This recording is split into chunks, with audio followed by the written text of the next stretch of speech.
Hello, here's Jeff and Shanna. We are here in the Goodman Games warehouse, and we're here to talk about behind the scenes at GenCon in 2019.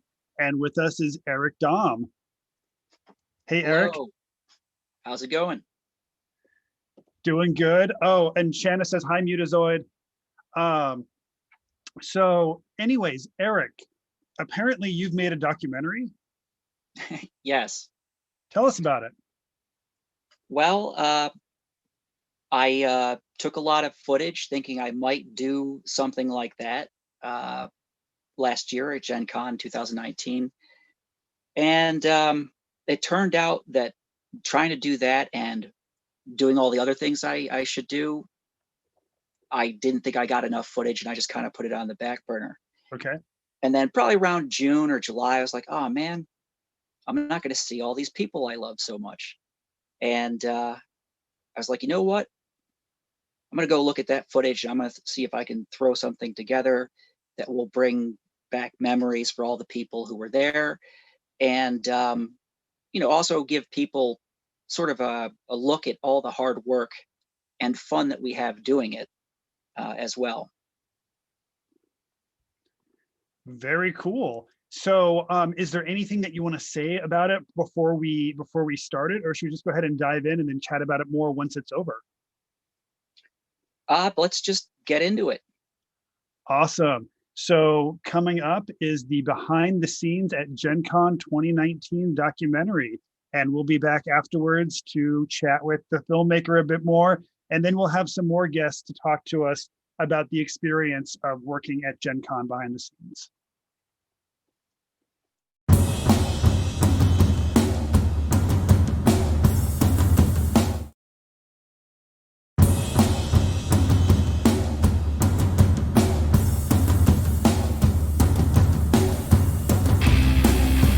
I hope this video brings back fond memories for those of us who were there. For those who weren't, you'll get a bit of an inside peek at Goodman Games in its natural habitat in the wilds of GenCon. GenCon is the largest annual role-playing and tabletop gaming convention. 2019 saw over 70,000 people come to Indianapolis to enjoy the best 4 days of gaming. The convention spreads out across the entire Indiana Convention Center, Lucas Oil Stadium, and the ballroom space of several large nearby hotels. This year's meeting featured 538 exhibitors and 19,600 ticketed events.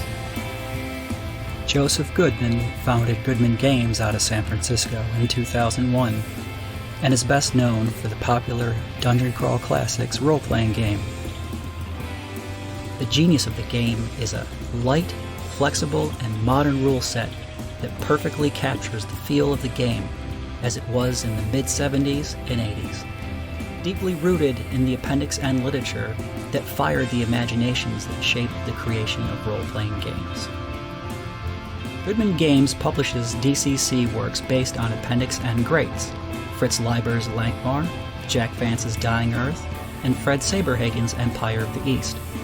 In addition, no other company has done more to recover, preserve, and restore gaming's fast disappearing past, for those of us who grew up then, and for future generations. Some of these projects include James Ward's Metamorphosis Alpha and Judges Guild titles. Goodman Games also publishes Mutant Crawl Classics, X-Crawl, 5th Edition Fantasy, Original Adventures Reincarnated, and more. Preparation. Among the first to arrive Monday night is John Hirschberger, his daughter Natalie, and a few others. Even though we are all catching up, work is still being done, hand-folding and stapling hundreds of John's annual DCC's almanac. The zine is filled with fan-created content, a wealth of new material for Dungeon Crawl Classics.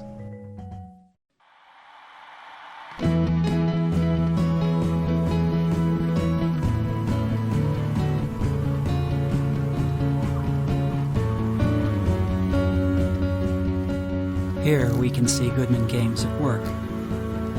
Each member is fully able to survive on their own, but they tend toward a pack mentality. Often they can be seen together, marking out their territory, and they take pride in crafting a layer both practical and comfortable. Nice, guys. That's amazing. Yeah. How comfortable? Super comfortable. Same thing, just like.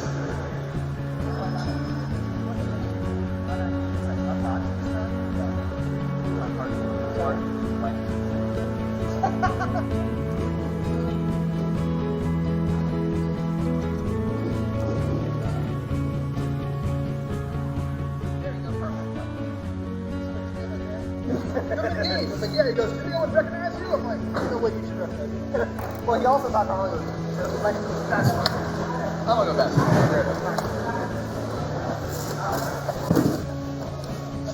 He gave me his number. If there's anything, he's gonna call if there's anything else comes in today. Okay, cool. He said he'd bring it over. I don't know what I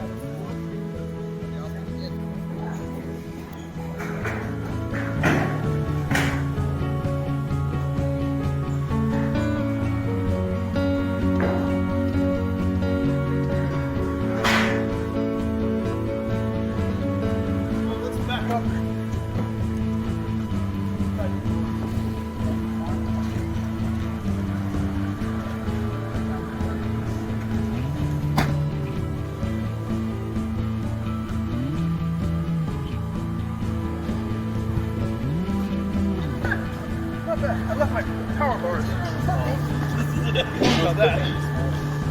Why did you get breakfast? I felt, you know what? I felt very guilty about it. Seriously? I know.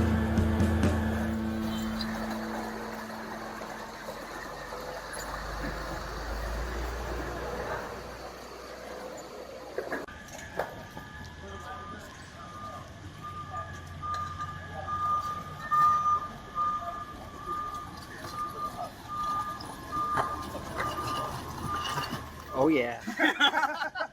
Convention Monday, 2018, 2017.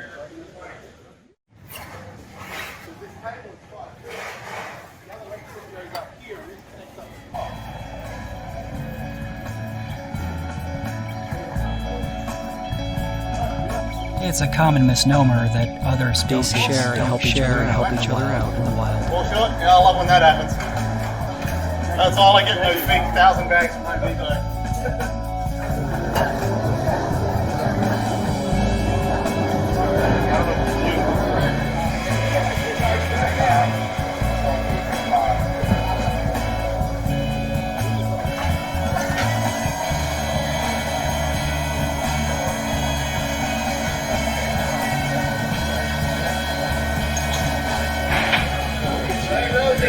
Yeah, Mike, I'm clearing those lights, right? Yeah, sir.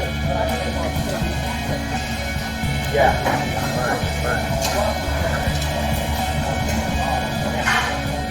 Yeah. Grab my laser and I appreciate you. Yeah.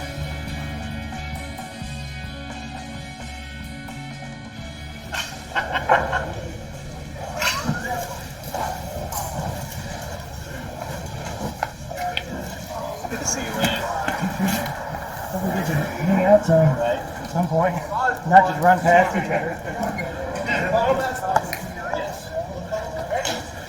Thank you. They're 69.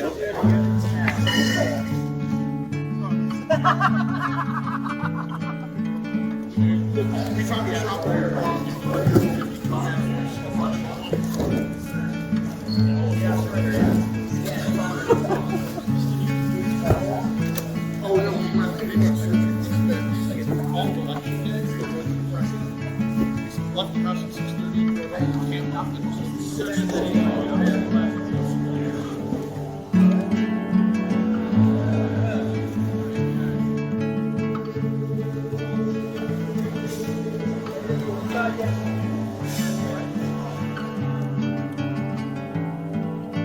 Tons of great books. Look at these covers.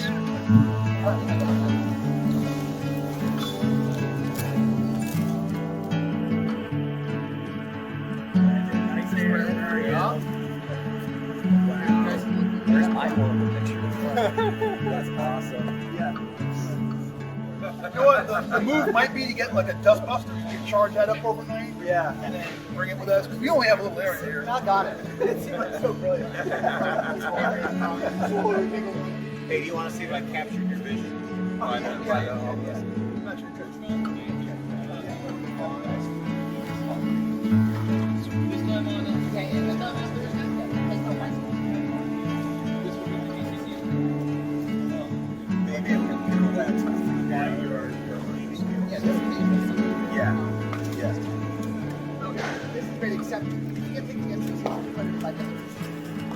Other than it could be one of those counter ceiling.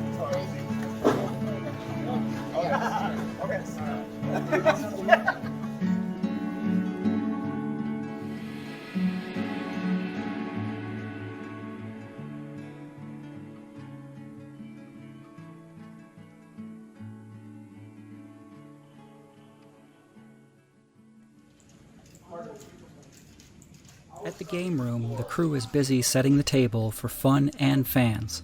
This is where the action is. This is where sword meets the shield, where those seeking to test their mettle rise to glory or ring their own doom. Yes. The reclusive artists can be hard to find at times, but their amazing artwork is always on display. This piece by Doug really pulls me in.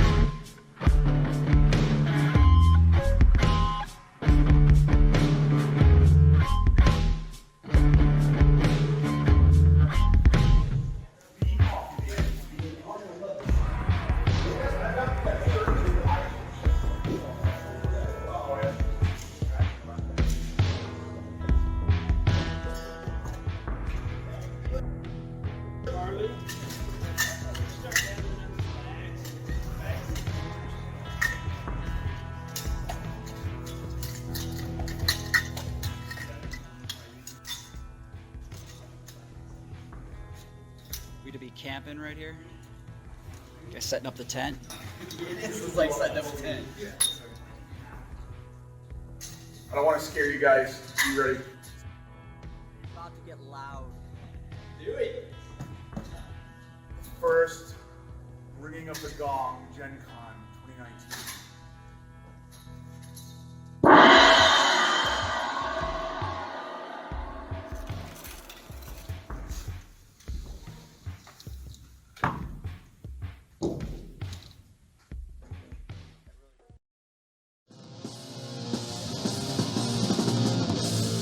Over the years, Wayne Snyder has put his tools and imagination to work, creating both the Obelisks of Doom and the Gong of Doom.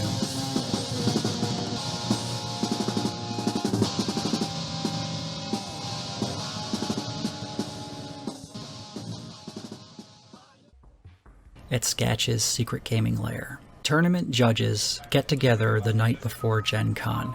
We make sure we're on the same page and that we understand what's supposed to happen. The healing a critical, does it need to happen right after the critical, or are we like keeping track somewhere? The smoke ghost have a special crit table. You roll on that crit table. It doesn't. You don't check it off on this crit table. Sure, right? Like you have to keep track of who has the ball. I don't think so. I'm not keeping track of the bubble at all. Yeah. There's so many opportunities for like this like third round, where like the character just gonna obliterate. It's like, well, game over. Each tournament goes through several play tests and revisions. I don't see it that way. I think it's just Can we make it a sleep? as long as the party has the bobble, I'm fine with it. So line of sight for the sake of clarity. So But the bobble list, I mean, for me, the magic trumps everything, right? Its magic is such that he wants to preserve. Crafting and judging the tournament can be a harrowing task, so a lot of work goes into getting it just right.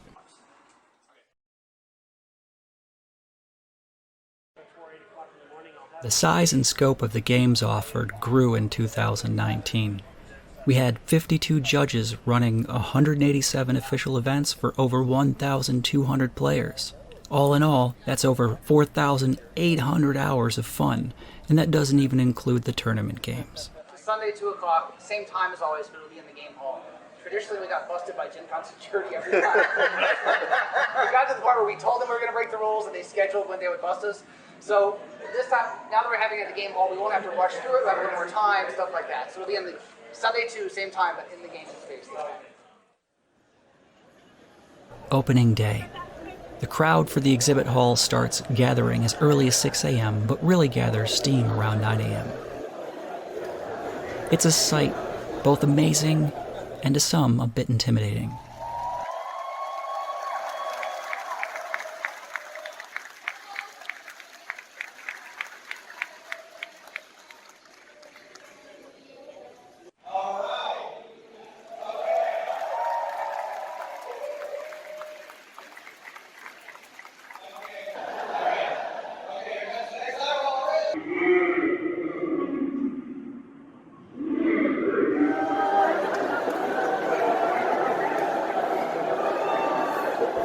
This crowd is what faces the exhibitors as they open the doors at 10 a.m. But it's okay.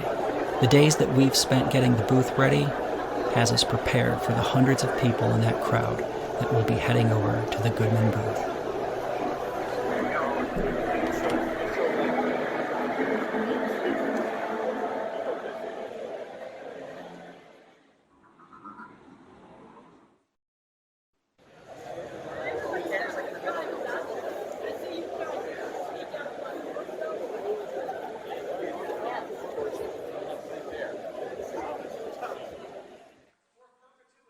The annual DCC RPG tournament taps into the nostalgia, competition, and difficulty of the convention tournaments of old.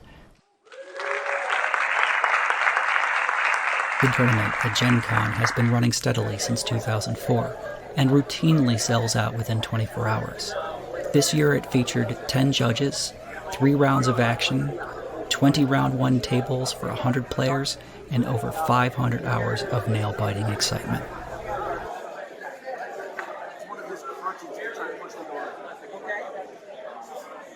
The Doom Gong plays a special role in the tournament.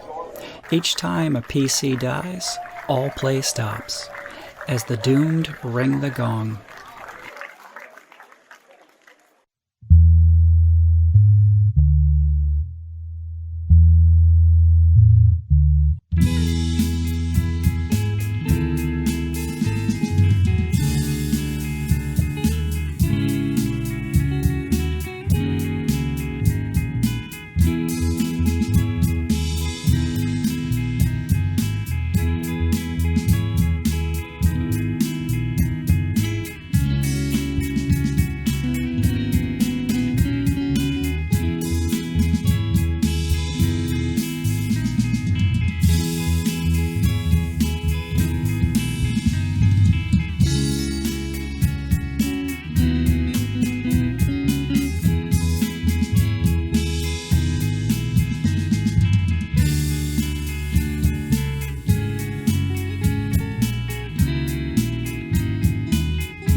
DougCon is one of the things that a lot of people look forward to as a special thing at GenCon.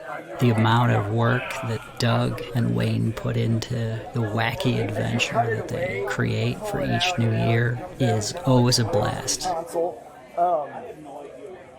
And it's really appreciated.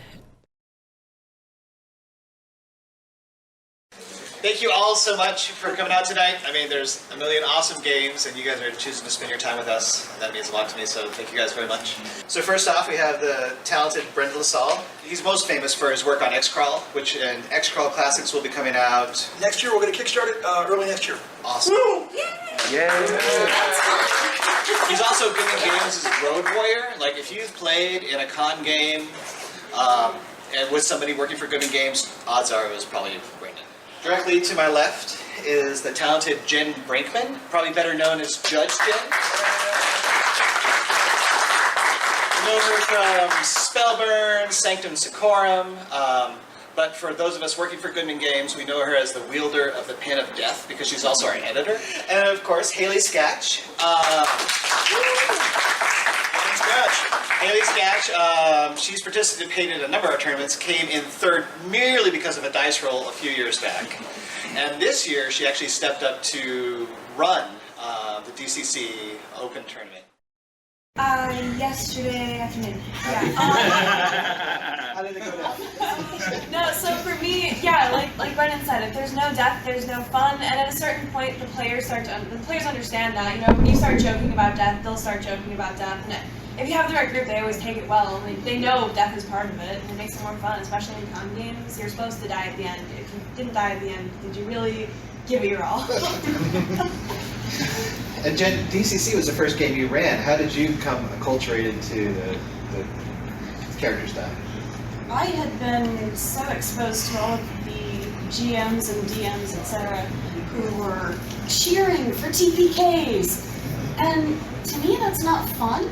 So I would actually feel bad, and I would do the same thing as Brendan and say, here, please bring in a couple 0 levels at least to stay engaged, which is something I learned from you. And the other way is to roll my dice out in the open. All right, guys, I've got a +2 coming at you. Whatever lands, lands. So, terribly sorry. So you guys may have heard of a guy named Jack Vance, who wrote a couple novels called the Dying Earth series. And if I read a book, I write on the inside cover the words I don't know, and then I either look them up then or whenever I get to a dictionary. And usually I got 2 or 3 words, maybe 4 in any book I read. But when I read him, it was like 2 columns of words that I had to look up. I learned so many words from him. Then you also discover that a certain number he just made them up. You start pulling those archaic terms, and all of a sudden it's just this phenomenal journey, and it's just about word choice. And that's what made Vance so great to read. It's, the stories are wonderful, but his word choice has made them exceptional. Maybe you can make a completely spontaneous answer. But you guys feel free to ask questions and we'll go from there. So, well, why don't we just pick Julian for this one? How is DCC Dying Earth different from regular DCC?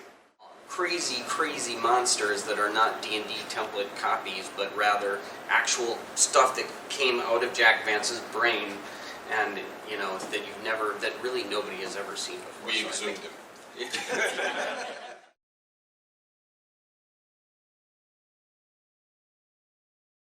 There you go, D&D The Lost City. Woo! It's a little less of a big name, but just a lot of fun, and it's actually one of Mike Merle's personal favorite adventures, so he's really excited about it. Chris here has already converted The Lost City. Maybe tell him a little about this fine module. Done. So yeah, this one's a little bit off the beaten path. There's a lot more detail now, including maps. And in all the catacombs, there's 5 sets of caverns of catacombs underneath the Lost City. And I'm like, well, I could just do 1 or 2 of them, but then, then I'll get all sorts of negative feedback. Well, why didn't you just do all of them? So we did all of them. I was just counting squares because something just seemed funny to me with the way the lake was referenced. Harley, would you please stand and...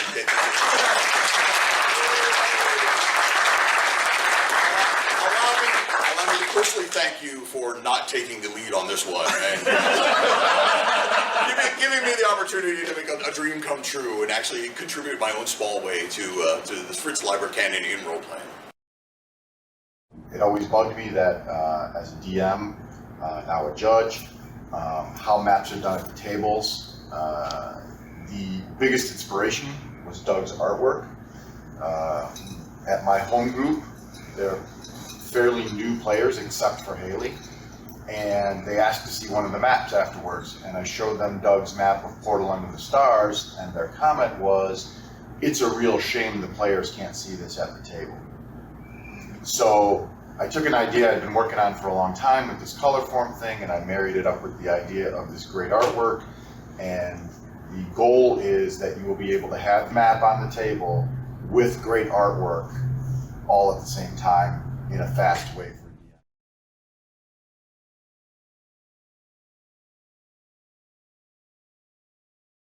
I'm Eric. I am a spare writer, video guy, henchman, and DCC fanatic. I'm Howard Andrew Jones. I edit Tales from the Magician's Skull. I'm a fantasy author. I do swashbuckling stuff for St. Martin's, and I'm also the editor of the new line of Conan fiction from Perilous Worlds. I'm Harley Stroh. I'm an author. Michael Curtis. I'm also author for Goodman Games, most recently lead writer on DCC Langmar. Moving from one area to another, from sailing to thieving to reaving to fighting large battles, has to be an important part of a Conan we were talking campaign. About that, sort of talking about how to evoke sort of feel. If you read the Conan stories in order, not in the artificially imposed chronological order like they're sometimes collected, but the order that Howard wrote them, he skips all over the place. Remember that time when your characters were thieves, and then you run a few thief adventures like, how about that time when you guys were pirates? Remember that? And then you run a couple pirates, just sort of skip around. Today, guys, we're going to play that time when you lived at the Tower of the Elephant. And so you play through that character, and it's like, well, this is how I got the scar, and I got smacked on the back of the head at the end of the elephant. And so you're building your master character sheet of this grizzled 45-year-old beaten down king at the end of his life, and he's wondering where he got that scar, and this is why he got bonked on the head, and this one he can't remember anything then. Otherwise, this would totally, that's what I said. Like, don't get in it, it'll flip over. What you looking at? Glad you know how many broken limbs that I know of. I know. Yeah, I know. I looked at you when I first saw him, like, yeah. Sailing broken? Yeah. It's a lopsided. Right, the captain. Hey ho, rotten bomb. Hey ho, rotten bomb.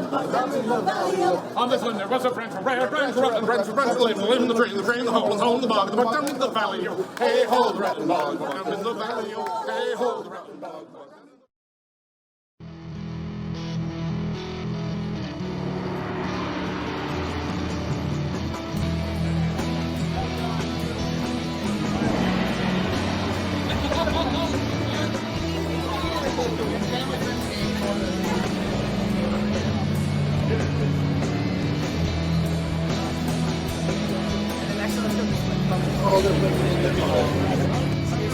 Thank you. We love you all.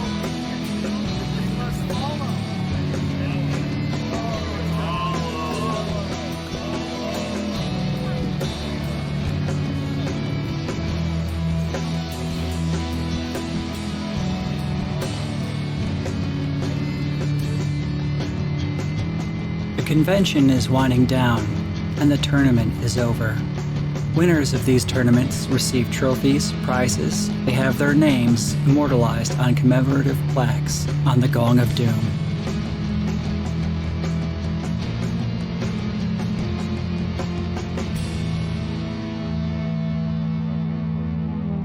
At exactly 4 p.m. Sunday, the convention dims the lights, turns off the AC, and rolls the carpet out right under your feet.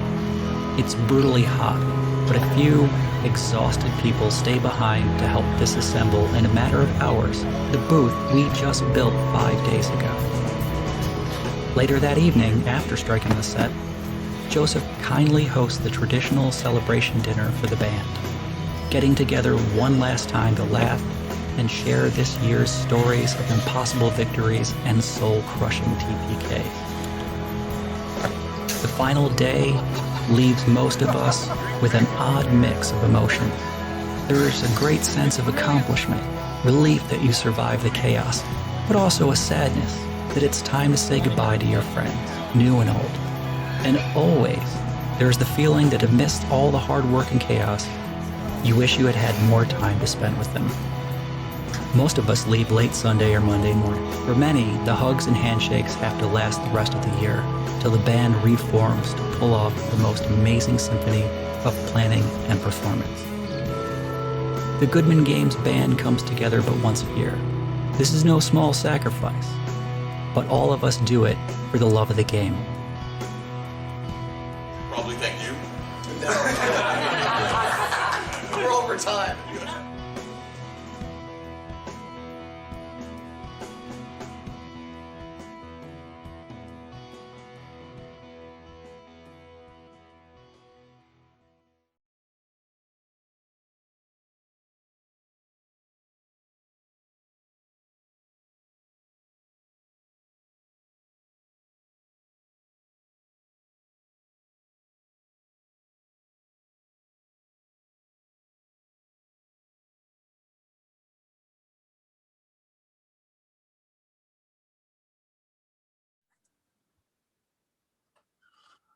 Okay, rumor has it you couldn't hear us before. Can you hear us now? Yeah? Okay, cool. So I was giving Eric applause for a job well done and asking him what his process is. So Eric, go right ahead and let us know. Well, thank you. My process is finding all of the micro SD cards and hard drives that 410 gigabytes of film went onto, sorting through it all, just tossing large groups of things that I don't want out, keeping the Mac copies and stuff, and then trying to sew together a narrative and cutting and pasting, and it's kind of a mind-numbingly boring process to talk about. So, and it was probably a nice long weekend, right? Actually, I would say it took me, if you like, a couple of weeks of 24 hours if you combine them all together. You know, the edits, the sound, the lining the things up, the transitions, the redos, you know, narration with a script seems like it might be easy, but you'd be amazed, or not, how many times you can screw a take up when it's 3 sentences and the paper's right in front of you. Okay, so Eric, just between you and I, who was the person who was the hardest to make look good? Oh. I'm kidding. You don't actually have to answer that question. Well, in case my wife was watching, I wanted to say you, but I doubt she is. Go ahead. Oh, no. No, you first. I just took a breath. I looked through, and within the keeping it down to 27 minutes, under half an hour was my goal, was also a problem. I mean, you have to really pick and choose, and even just cutting seconds out here and seconds out there makes a huge difference. I didn't want it to be over a half hour. People enjoy seeing the past year and all of that, but once you get over a half an hour, I think it's too much. Yeah. Some of the cuts and the clips, you'd have like 147 different little things spliced together. Oh, geez. It's hard to line everything up, and you know, you got to go through. You want to try to make sure that people like Tim DeShane aren't in every shot. Because he is everywhere at all moments. He is everywhere, and you want to try to represent as many of the people as you possibly can, which I found really hard for you artists out there. Okay, Stefan, Peter, Doug, so on. I couldn't capture you on film. Well, if you just go around the corner on the booth, that's where they are, Eric. Yeah. I'm usually running something. And they're not always at the booth. I get it. Yeah. I did get a little bit of Peter, though. It was really fun. I mean, it gets tedious after the second or third month into it, but really it's just a gift for everybody with DCC and everybody that was at the convention. And I was hoping to just be a little boost to get people through. Yeah. And tell us about the process of getting music for this thing together. Oh, geez. I didn't want to do anything that would be copyrighted. Okay, so no Uptown Funk. No, I don't even know how they got no away Electric with Slide. Nope.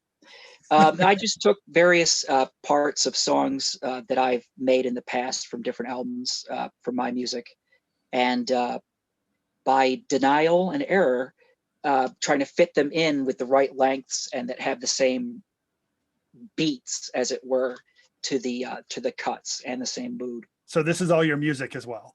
All of it, yeah. Oh, jeez. That's amazing, man. That's amazing. Thank you. Oh, and I put it on YouTube for a bit to just watch it, and they copyright marked my own stuff. I got dinged for copyright. Oh no. That's hilarious. What can you do?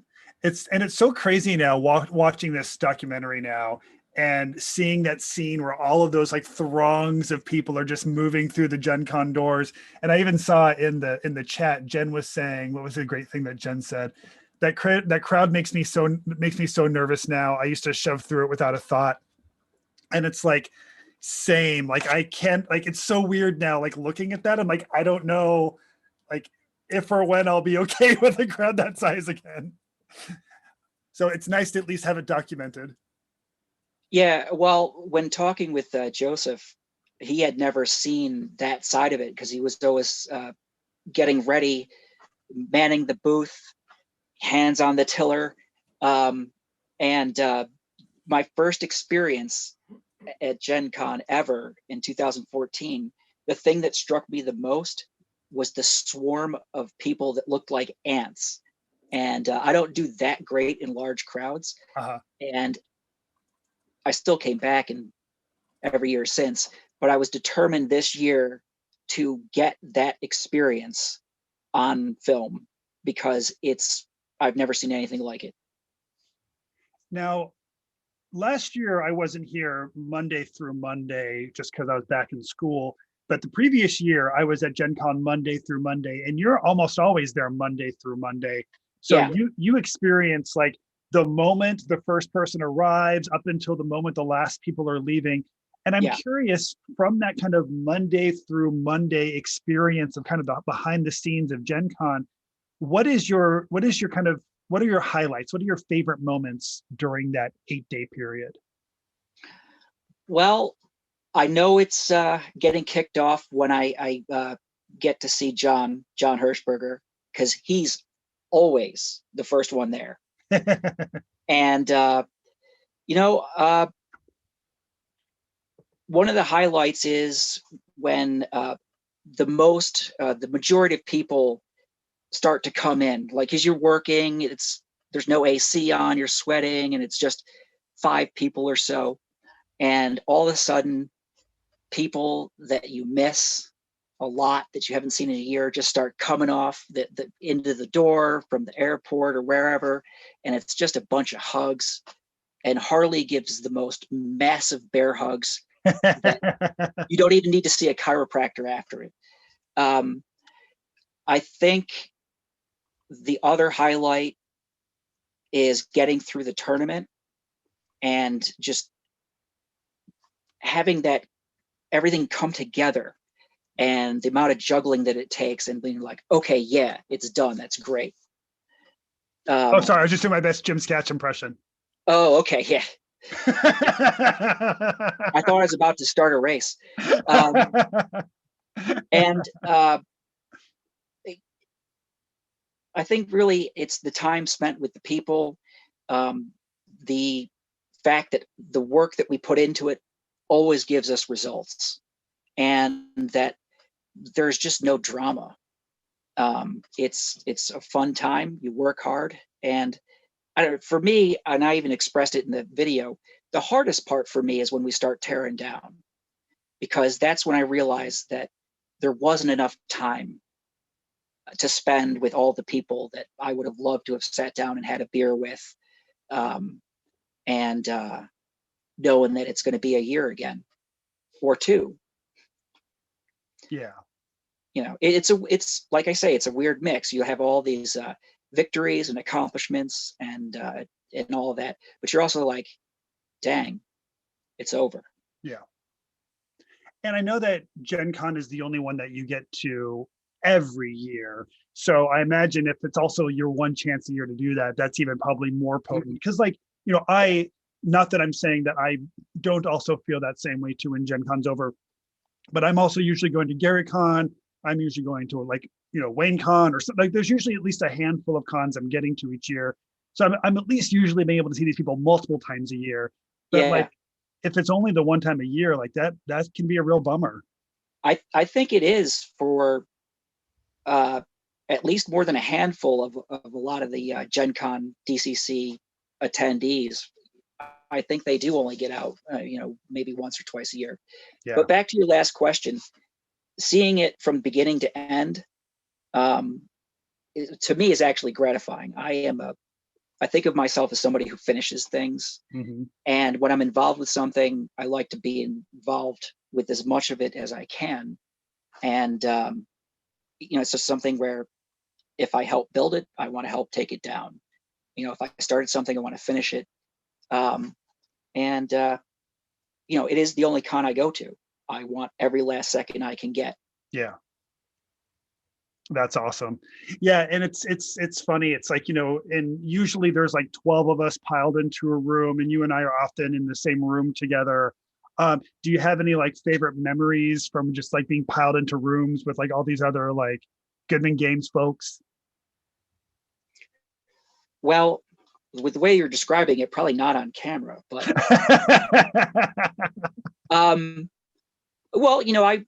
I always enjoy when we're walking around, going from one place to another, having conversations with you about music and theater and stuff like that, and talking when we shouldn't have been during the DM or judge meeting. Sitting on the carpet there in the hall, listening to John and Joseph tell us what to do, and really just, I don't know, you and I kind of acting like third graders, like just talking. I think we got caught once. Finding those moments to connect to the people that are more important to me than the convention itself. Now, let's say there's somebody who's watching this who hasn't been to GenCon before, and they're like, obviously, they can't get to a convention right now because of the state the world's in. But if they are fantasizing about going to GenCon at some point in their life, what tips would you give that person? Don't clog up your schedule. The first con I ever went to was 2014. It was the year that 5e was released. It was also, I just didn't know, and I basically bought tickets for like every hour on the hour and wound up using maybe not even half of them. Yeah. Really all I needed were generic tickets to get into the Goodman tournament. The other thing I would advise is don't do the busing system.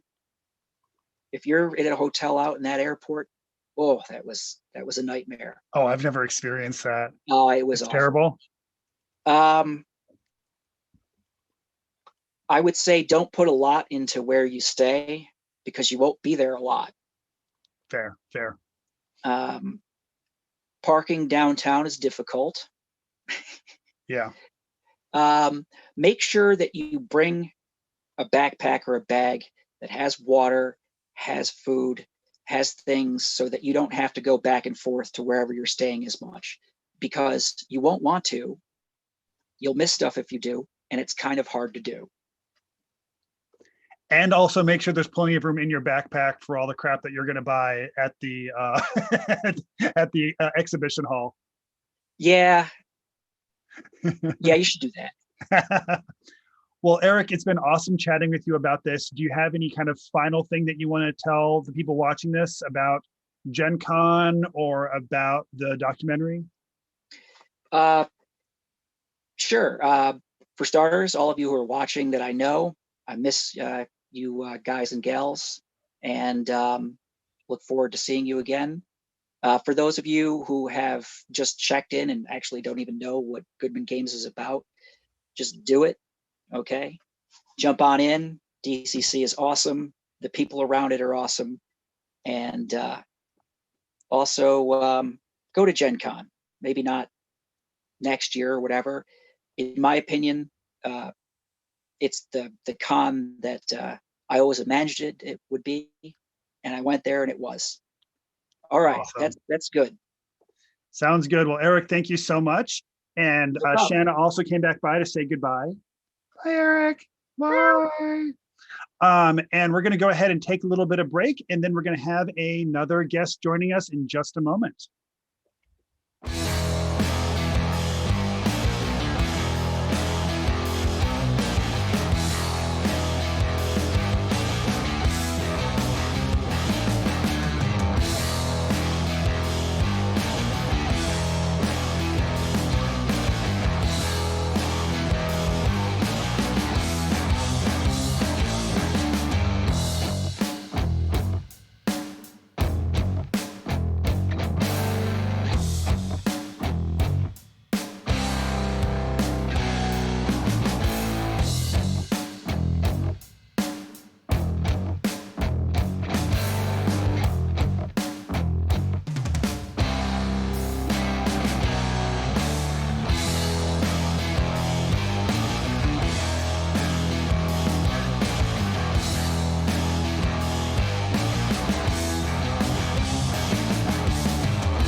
All right, so we have gone from the warehouse into the exclusive Appendix N bookstore that you have to have an exclusive invitation to actually come to.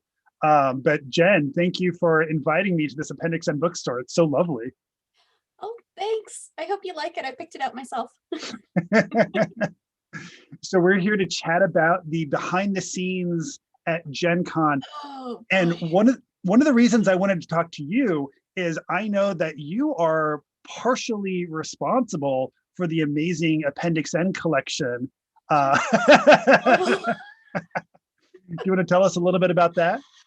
You know, that was GenCon 2019, right? Yes. So it must have been November of 18 when one of the Kickstarters hit. Might have been that 7th printing Kickstarter where they had like the all-in package and everything. And we started for some reason chatting with Joseph that weekend about the Appendix N books and GenCon plans. I don't even know how it started, but we were up in Orlando.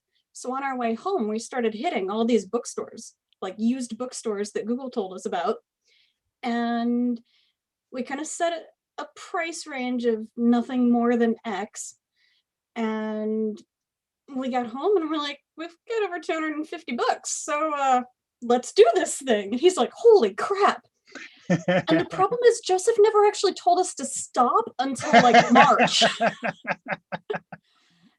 So you come to GenCon with your semi-truck loaded up with Appendix N. By the end of it, since I knew you were going to ask me about this, I pulled up my metrics. By the end of it, we had a total of 916 books picked. Wow. That we didn't end up keeping for ourselves. And actually in late Wait, so March, is the number of books you kept for yourself larger or smaller than the number that you eventually gave to Goodman? I will politely decline to answer that. But I only got reimbursed for the stuff that went to the booth, okay? Fair. Late March, as we drove up to GaryCon, we were driving up to Wisconsin. So we stopped by Dieter's house in Louisville and dropped off 266 of those books so that he could take them to Origins, and then he brought the leftovers to GenCon.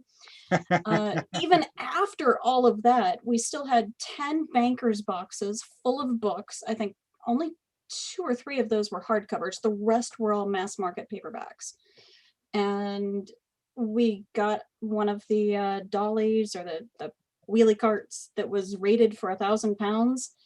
And that cart was squealing on its last little rubber leg that it had to get to the booth. We come screeching in and the tires are basically flat. So yeah, there was a lot of books. Amazing. And real quick, I just want to say thanks to Sky too for the tier 1 subscription. That's awesome. The Goodman Games channel really appreciates that. But yeah, Jen, so it's pretty amazing. I ended up buying a bunch of the books that I'm using for the Appendix N book club from the GenCon Appendix N rack. So it's funny to think how many of those might have come directly through you and are now in my home. If any of them have like stamps in them from used bookstores throughout Florida, that's probably us. I'm sorry. But it also means that they've been, thoroughly inspected by Vance the cat. And now I know you're in the middle of tax season, so things are pretty crazy right now. But are you currently reading any books right now, or if not, have you read anything good recently? I currently have bookmarks in the middle of 3 because I don't often get a chance to read physical books. Okay. I've got an audio going that I just started. I'm gonna kick myself because I can't remember his name. But the narrator of it is what sold me on the book. It's like Peter Nimble and his Fantastic Eyes or something, kind of a quasi kid book. But the narrator for it also narrates the Gentleman Bastard series by Scott Lynch, and he is just an absolute performer, so that makes it wonderful. I've got the Jack Vance lexicon going right now. Yeah, that's me reading the dictionary. And well, you know, unpublished books that I'm reading. Sure. Yeah. I think my favorite part about the whole picking the books experience was showing up to the booth at like 7:30 in the morning before Joseph even got there. And he'd show up and I just had all of these books spread out on the floor around me because I was restocking everything and making sure to price everything. I miss the retail experience of it more than anything. And in fact, this past month, we snuck into another one of our favorite used bookstores in mid-state Florida. And there was one other person in the store and it was the owner and everyone was wearing masks. And it was like the most beautiful time this whole year. You know? Amazing. Is there a bookstore like in the US that is like your favorite place to go to get Appendix N? You know, I am, it's on the tip of my tongue, but I also wish to politely decline to answer that because I don't want everyone else to go and pick them out. No, there's this little town in mid-state Florida, like 20-25 minutes north of the Disney resorts called Ocoee. And there's a little bookshop I mean, you go into this place that looks like a town that hasn't stepped out of the 30s or 40s. It's got this tiny little downtown district, which contains, you know, 4 shops on either side of the street, and that's about it. So the book rec there, they have a lot of estates that donate, or they'll just buy out boxes and boxes and boxes, and then, you know, we show up and they know that they don't even have to unbox stuff for us. We'll go through it.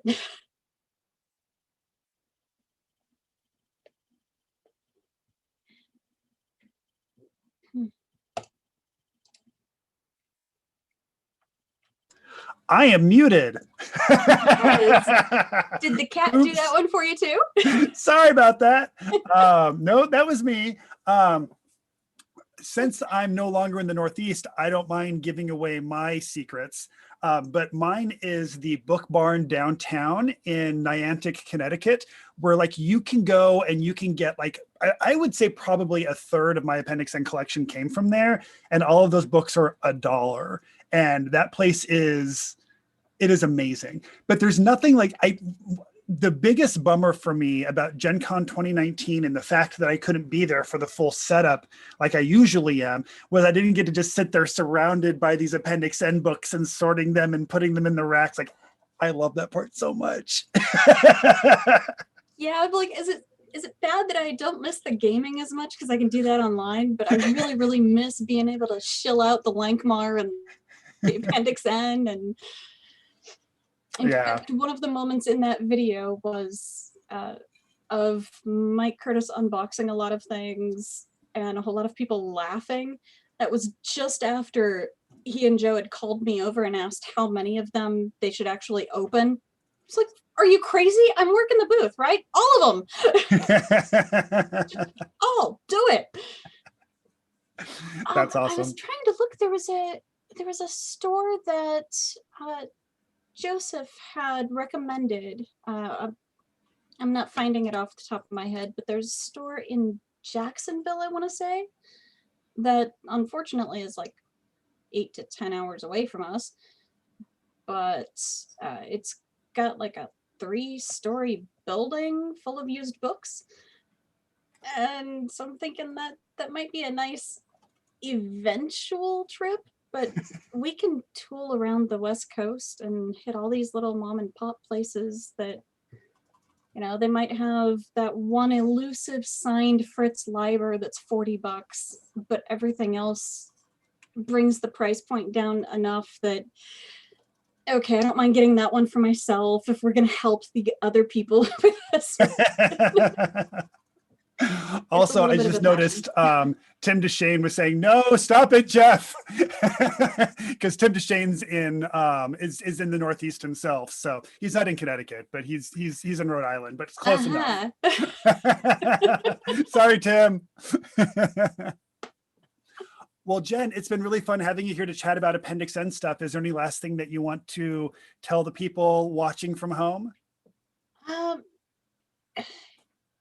If you can read it, cool. If you love it, pass it on. If you have a book that you really, really love and you want other people to enjoy it, buy them a copy of it. Share the love of the book with them. Amazing. And you just gave us these great final words, and now I'm going to ask you a question. Which what a terrible thing to do. I'm so sorry, but I realized I should have asked you this before. Do we have more Sanctum Sanctorum in our future? We do. I know of at least one episode that is nearly ready to hit, but we like to try to get the zine paired with it at the same time. It's kind of like cheese and wine. You don't want one without the other. So yeah, there's more of that. There's also more Spellburn coming up. Heck yeah, totally. I mean, hopefully. Also, Jax from Grindr. I love your name. That's amazing. But Jax from Grindr is asking what we should read. And I'm specifically, I don't know how much you've read of Appendix N, but I'm just going to go ahead and say Michael Moorcock's Stormbringer.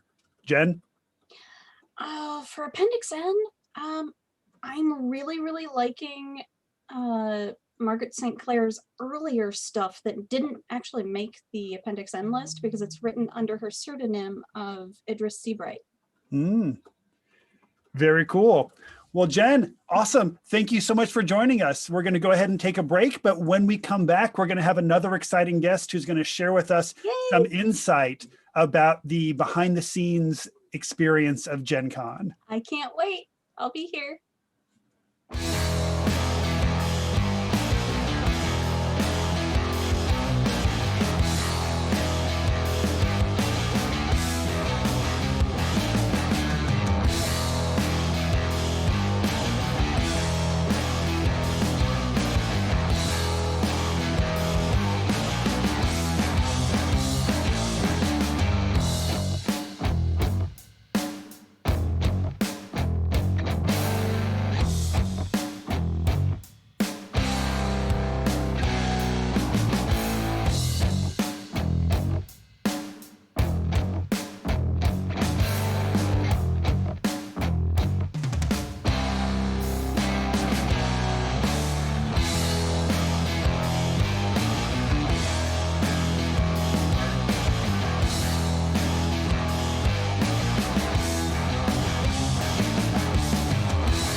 All right, and now here I am in front of a wizard van because we've got the Wizard King himself, Wayne Schneider, with us. Hey, Wayne.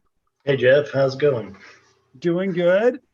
Glad to have you on. So the big reason we wanted to chat with you is you are the man behind the obelisk, the gong, the upcoming ziggurat, and a bunch of other really cool things that we frequently see at GenCon. Should we start with the gong? Yeah, the gong was kind of the first thing that I did with Joe Goodman. That was 2017, I think, and he contacted me about building it. And I've said before, I don't think he knew that I used to work in a sign shop at an amusement park. Okay. And so I had all these fun skills that I hadn't used in years for making all kinds of zany signs, and got to put all those to use making the gong, and found a bunch of old set pieces that like for a stage theater thing that I sawed up to kind of recycle the materials for it, save a little money. And I did it in this art space that was like in a kind of a abandoned warehouse, and it was over 100 degrees in there all summer. Oh my God. Yeah, it got old quick, but there was a Doom band that was practicing in there, and it all came together pretty fantastically, like building this big demonic Goodman Games Doom gong and this band playing, heavy metal music in the background, and everything was really smoky and sweaty, and we got that taken care of. I don't know. Do you have any questions about it? Anything that you've seen? Sure. Well, first off, I want to throw out there that Peter Mullen is in the chat, and he's saying hi. He says Wayne, all caps with 2 exclamation points. Awesome. So Peter Mullen's excited to see you. Yeah, he's a super guy. He's a super guy. Yeah, he is a sweetheart. He is like really one of the most genuinely nice people I just ever met, period. So that's pretty cool. Behind the scenes things at GenCon is getting to see Peter Mullen and say hey. Totally. So when we're looking at these photographs, like what is the actual material that skull is made from? Like it's got like the blue stuff, the thing printed on it. Like what is that? Yeah, it's 1/2-inch insulation foam. Put it around houses most of the time. Okay. Or you put siding on it or something. You just buy it at Lowe's in 4x8 sheets. You have to be careful what chemicals you use on it because it melts if you're not careful. I melted it a little bit, doing some experimental things, because all this stuff I've done, like I have a vague idea what I'm doing, but I don't really, it's not my professional vocation, and I kind of just wing it, and like a little, like wizard style, like a little bit of this and some of that's totally melting now. We'll have to fix that. Stuff goes wrong. I try not. I always end up doing it kind of under the gun. Sure. And I got to be real careful I don't explode it or melt it, and as you progress through the steps of both the things in the gong and the obelisks, the closer to the end you get, the harder it gets, and the easier to mess it up and ruin all of it. Oh, geez, yeah. So it gets better and better as you go, because you're like, this final step, all I have to do is just mess it up a little bit, and then it's ruined. So that's great. But yeah, there may be better ways to do this stuff, but I don't know what they are. So. And then after the gong, we had the obelisk. That was next in line. Yeah, I did the obelisk the next year. Joe just wanted to kind of expand his space, and we started talking about doing a Goodman Games Dungeon Crawl Classics play set kind of thing. Cool. And that's kind of what led to the obelisks and ultimately the ziggurat, and who knows what's going to happen after that. And the ziggurat is still in process, correct? Yeah, it's I don't know how far along it is. There's a lot going on. Who's the little black kitty in the obelisk? That's Baba Yaga. Baba Yaga came out to help me out and criticize my work. I kept telling my neighbors that I was building time pylons, and it just figured that the cat should come out and check it out. That's amazing. And where is the incomplete ziggurat currently? It is in a plumbing company's warehouse, which is where I started building it, because I built the obelisk in the backyard, as you can probably see from the pictures, and it rained like every day and was like 100 degrees because it's July. It's always July, and it's in Virginia, and it's like a hell swamp. And that year it just rained so much, and so I really wanted to have a place that I was a building again, but actually kind of climate controlled. And I have a friend of mine owns a plumbing company, and he let me use it. But sadly, it was supposed to be, like 4 months, and it's been a year. Yeah. Pretty much solid now. It's still there. I went over there and visited it today and like moved some stuff around by it. And a little bit bigger than the last picture I have that you guys have, but it's a long ways from finished. Yeah. It's got to be wrapped with Luan, and then that foam has to go on it, and it all gets carved, and then there's skulls. And the best part of it is building the thing. It's like building a house, but you're building a house that you have to be able to take apart and put on 4x4 pallets. So it's all modular. Sure. Now, all of the sketches we were seeing too, did you have any art direction on those, or those were they all just kind of poured out of your head and you were like, Joe, I want to make these? Yeah, I just, they're real rudimentary sketches. I don't waste a lot of time on them because they never end up looking like I don't work like that. Sure.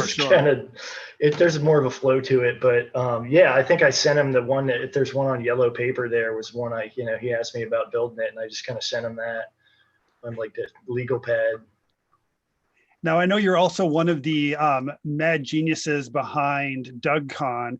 You and Doug put a lot of work into making a lot of those crazy adventures happen. Like what is it, Punjar 20? What was the? Punjar, Escape from Punjar, or Punjar 50,000, and yes. Escape from Planet Punjar, and Meat Planet, and yes, totally. What's that process like?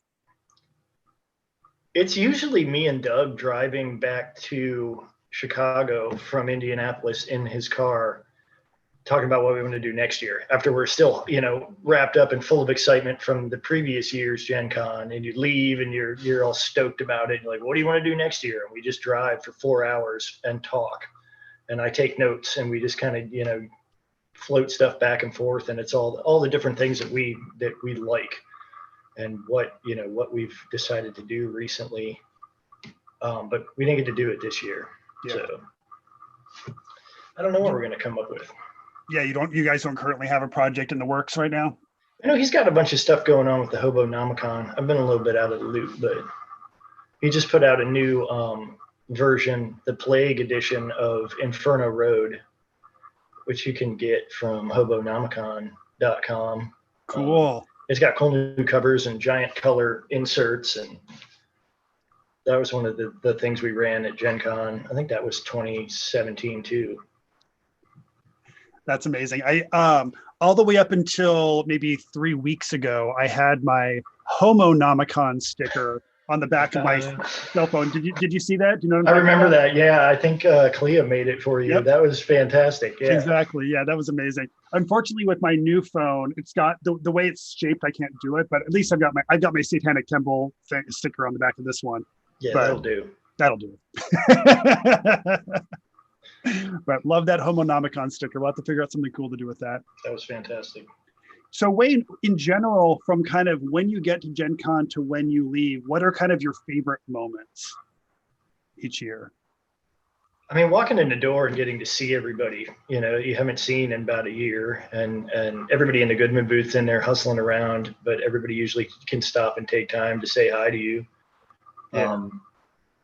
I like being part of that. I like being part of the actual process of it, not just showing up to and enjoy it afterwards.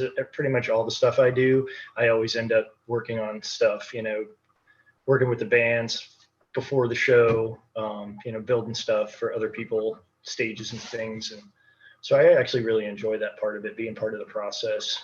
I do like helping in the booth, and then GenCon, once it like turns on and it's so much energy, it's almost too much. Yeah. And we end up spending a lot of time hiding from GenCon, even though we're at GenCon. I spend a lot of time going out to lunch with people. Yeah. And that's a lot of fun. But then the nights in the Embassy Suites when we run all of our Hobonomicon stuff and Inferno Road and that's always a blast. I kind of just bide my time during the days and then pour it all out at night. Awesome, man. Well, Wayne, thank you so much for taking the time to hang out with us and show us all of your process for the Gong and for the Obelisk and for the upcoming Ziggurat. It's cool stuff, man. It's very cool. It's a lot of fun. Thanks for having me. Absolutely. And for those watching, we have one more guest coming up, so please stick around for our final guest for the evening.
All right, and here we are in the art studio, and we've got special guest Stefan Pogue with us. Thanks for joining us. Thanks for having me by. So we're here to chat about GenCon and the experience behind the scenes at GenCon. How long have you been going to GenCon? I think I have been 3 or 4 times only. Mm-hmm. So I'm a GenCon noob. Okay. And what are your thoughts on GenCon? I only started to go in the past 4 years, I think. So this was, it's a new tradition for me, but I'm missing it, in this last year. Yeah. But it's always been huge, unbelievably huge. And I hear other people saying, oh yeah, it was a lot different a couple of years ago or 20 years ago or whatever. But I feel like any con you go to, they're always saying that same thing about that same con. Like you hear that stuff at Gary Con, you hear that stuff at Origin. Right. It's always never the same as it used to be. Right. Well, that's with everything though, isn't it? Yeah. You know, the chicken McNuggets used to be so much bigger. Totally. You know, it's like I lived in New York for 16 years, and that's all like the main thing people love to talk about in New York is how much New York has changed. And I'm like, New York has been changing since it became New York. Like at no point in history was New York the same place now as it was 30 years previously. That's right. Well, you need Chief Manhattan to say how this place has changed. Totally. So what is it like working the artist booth at GenCon? It's really cool. I mean, I don't have to work as hard as the people who are actually working the booth. I just have to sort of hang around, and people come by and they talk to you, and they ask you to sign their book or their adventures or whatever you've worked on, which we love doing. I mean, that's really a lot of fun to meet people and kind of hear their stories. And you know, we also, if you're an artist who works on Goodman Games and you're in the booth, you can have some artwork there. So you can sell your originals, which as a working artist is actually a very important sort of secondary revenue stream. I'm sure. Yeah. I was surprised. I had been operating under the assumption that when somebody buys a piece of art or like commissions a piece of art, that they'd somehow then get the actual original. I don't know why I had always assumed that, but I was way wrong with that. Yeah, well, you know, I mean, it depends on the arrangement you make, but apparently it used to be that the clients would often keep the artwork. And one of the people who changed this, I think Doug Kovacs told me this, was Frank Frazetta, with all of those Conan covers. And his estate was very insistent on getting all his work back. And actually, thank goodness for that, because, you know, they've really done a good job of preserving sort of all his work from over the course of his whole career, you know, and making sure that they have at least photographs of it, you know, if not the original work. That's amazing.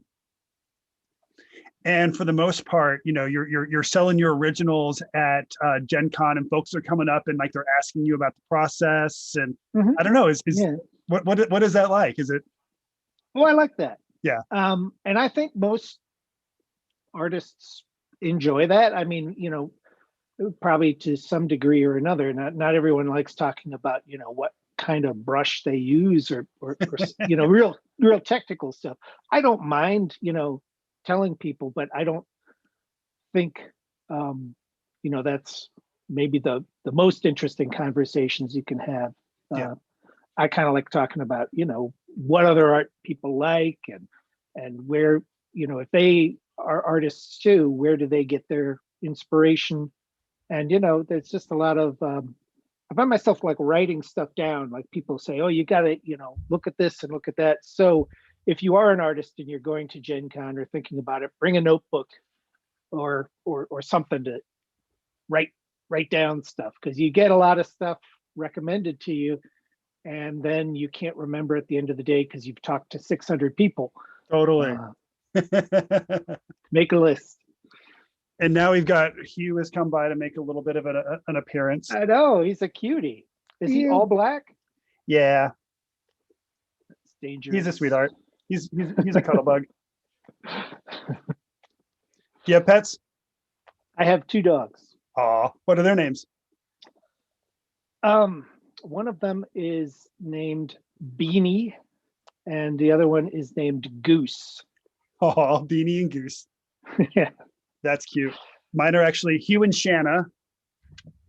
Oh, cool. So I'm sure you recognize those names. Oh, yeah. Right on. Yep. Hugh has the red collar because of Hugh's red and white striped bell bottoms. Sure, I got and then it. Shanna's got the white collar because she's got that all white outfit with the white boots. Right on.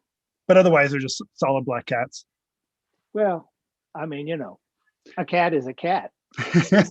So now, what was the first RPG product that you had art that appeared in? The first RPG product that was actually published was I think it was Spaceship Zero, which was published by Green Ronin. Okay.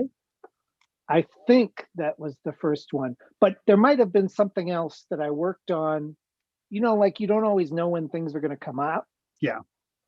So I think that was the first one, but I could be wrong. Something else could have gone to print earlier. Gotcha. That was the first one that you actually made, that you were commissioned, that you were paid to do, that ended up in a published. That stuff was in print. Yes. Yeah. The all-important first print critic. Yeah. And nowadays I'm seeing your stuff everywhere, and I'm really excited I'm like seeing your stuff all over, like Old School Essentials, and in addition to just Goodman Games products, I'm seeing your stuff all over the place now. Yeah, it's been a busy year. Yeah. What one thing has been going well this year, and that is I've had a lot of time to work, and I've really been enjoying my work. So that's really cool. That's awesome. Now, do you have a specific thing that's a big highlight for you of GenCon, something you really look forward to each year? I really enjoy just meeting with the people and hanging out. They have the Embassy Suites party every year. Yeah. And that kind of social interaction and getting just to hang out and talk with people, rather than just saying hi on social media. It's really a good time. Yeah. Awesome, man. And do you get to do any gaming? Yeah. I mean, I don't, like compared to the amount of gaming other people do, I don't do any. Sure. But I do some. Yes. Well, yeah. For the people who are just there to be there, of course, they're getting a ton of gaming in. But for all the rest of y'all who actually have somewhere you need to be for like 8 to 10 of those hours each day. Well, every time I'm at GenCon, there's always like one roommate who is only a suitcase to me, and the suitcase sometimes, like, you come in and like, well, somebody's been here. Their clothes have come in and out of that suitcase, but I don't know who it belongs to. 100%. Do you make it to any other cons? I have always gone to, what is it called here in Michigan? In Ann Arbor, or Yukon. Yukon, yes. I haven't been to that. I hear it's a blast. It is. It is a good time. It's in a nice place. It's not actually in Ann Arbor anymore. It's in Livonia. Okay. But it's the stone's throw from Ann Arbor. Livonia sounds like that would be like the name of someone's great aunt. It does. Livonia, and if your great aunt was a town, it'd probably be a lot like Livonia. Livonia Pogue. Yeah. It's a place where you can get good mac and cheese, I bet. Hey. Where else do I go? GaryCon, when that happens. Yeah. And I've seen you there. Yes. Both of you there. So. Yeah, GaryCon's my favorite. That was asking you that question was definitely one of those questions where, like, I already knew at least one of the answers, but And I've always planned to go to North Texas, but I have not made it down there yet. Yeah, I've only been to one North Texas. I really enjoyed it, but just one time. Yeah. I hear good things about it, but for me, it usually lands in a busy time of year. Yeah, I hear you. Cool. Well, Cyrus Dwayne says that he's in the market for a Stefan original himself. So if somebody was interested in getting some Stefan Pogue original artwork, but obviously they can't go to GenCon right now to get that, where can they get some? Well, they can, of course, always visit my website, and I have like a page there that I haven't updated in 6 years that has artwork for sale. And half of it has probably been sold. So that would probably be a bad way to do it. Probably the better way to do it. No, he just also commented saying more than what's on the site. Probably a better way to do it is that if you know the drawing that you want, then you can find my email on my website and you can email me and say, do you have this drawing? Mm. And then we can make arrangements. I've been meaning to update that stupid page for years, and I can't find the time or the desire. Because that's one of the things that shocks me is when I'm like flipping through like your pieces or like Peter's pieces, it is amazing to me how many like iconic pieces are available and hadn't sold yet. Like I remember when Peter was there, I saw the cover for Tower of the Stargazer was just like randomly sitting there in the middle of like the various things for sale, and I'm like, that's right. How does nobody own this already? Somebody told me a story about at TSR. They looked behind a filing cabinet, and I think this was Diesel, and he found the Trampier painting of the original Player's Handbook. Oh my God. You know, with the demon idol on it. I think it was Diesel who said that. He or somebody else just found it, you know, just stuffed back there, you know, like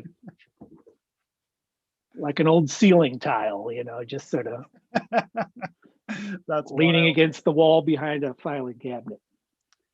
Well, Stefan, we are out of time for our behind the scenes at Goodman Games. Is there any kind of last thing you'd like to share with us, or any final words?